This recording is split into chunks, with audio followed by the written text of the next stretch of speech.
Kadang-kadang ya, sejarah besar sebuah bangsa itu bisa ditentukan cuma dalam hitungan detik oleh satu orang.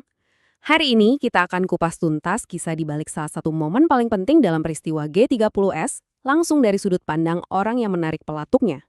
Namanya Sersan Giadi. Mungkin nama ini nggak setenar para jenderal ya. Tapi percaya deh, perannya di malam tragis itu, wow, itu mengubah arah sejarah Indonesia selamanya. Jadi, siapa sih Sersan Giardi ini? Dia itu anggota Resimen Cakrabirawa. Ini bukan pasukan sembarangan loh, ini pasukan elit yang tugasnya mengawal presiden.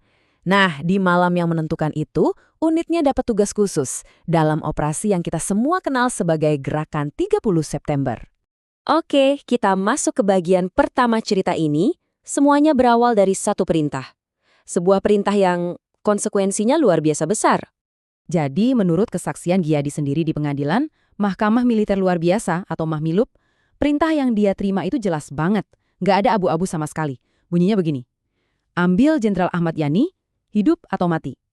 Cuma dua pilihan itu.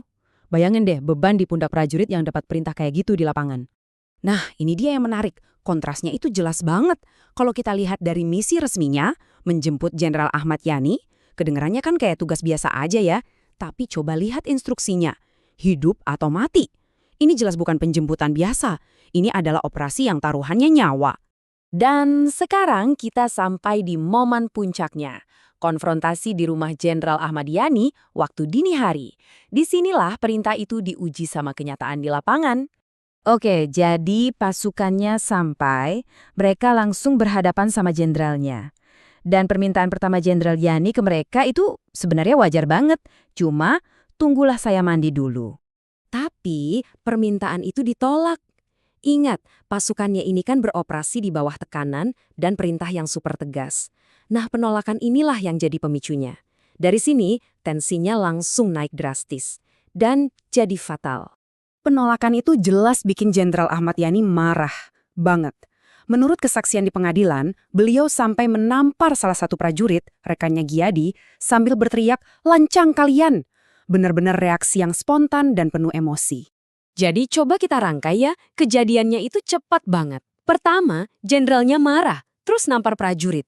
Kedua, Sersan Giadi melihat itu sebagai serangan, sebagai agresi. Dan ketiga, dalam sekejap mata, Giadi melepaskan tembakan. Dan saat itu juga, riwayat Jenderal Ahmad Yani berakhir. Nah, setelah kejadian penembakan itu, hidup Sersan Giadi langsung berbalik 180 derajat. Sekarang, kita lihat apa konsekuensi langsung dari tindakannya malam itu. Oke, jadi gini timelinenya. Nggak lama setelah G30S, tepatnya tanggal 4 Oktober 1965, Sersan Giadi ditangkap. 3 tahun kemudian, tahun 1968, Mahmilup menjatuhkan vonis paling berat, hukuman mati. Tapi, coba perhatikan deh, ada tanda tanya di bagian eksekusinya. Nah, disinilah ceritanya jadi, aneh. Kita sampai di bagian terakhir. Dan bagian ini, jujur aja, mungkin yang paling bikin kaget. Ini bukan lagi soal kejahatan dan hukuman, tapi soal penantian. Penantian yang panjangnya nggak masuk akal. Jadi, pertanyaan besarnya kan ini. Setelah divonis mati tahun 68, berapa lama Sersan Giadi harus nunggu eksekusinya? Coba tebak. Setahun? 5 tahun? Atau mungkin 10 tahun? Jawabannya, 20 tahun. Iya, bener, 20 tahun. Anda nggak salah dengar. 2 dekade penuh Giadi hidup dalam penantian antara vonis mati dan pelaksanaan eksekusinya. Sebuah rentang waktu yang sulit banget untuk dibayangkan. Rentang waktunya ini luar biasa jauh. Gini deh, vonisnya itu tahun 1968. Itu zamannya Perang Dingin masih panas-panasnya. Eksekusinya baru tahun 1988. Dunianya udah beda banget. Dan pada akhirnya, setelah 20 tahun penantian yang sangat panjang itu, Sersan Giadi berhadapan dengan regu tembak pada tahun 1988. Babak terakhir hidupnya pun ditutup. Semua karena satu perintah, di satu malam yang kelam. Kisah Sersan Giadi ini benar-benar bikin kita mikir ya, cuma satu perintah, satu tindakan sesaat, tapi akibatnya sebuah takdir tragis yang tertunda sampai 2 dekade.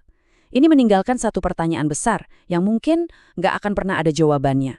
Apa ya yang ada di pikiran seseorang yang setiap hari selama 20 tahun cuma menunggu kematiannya?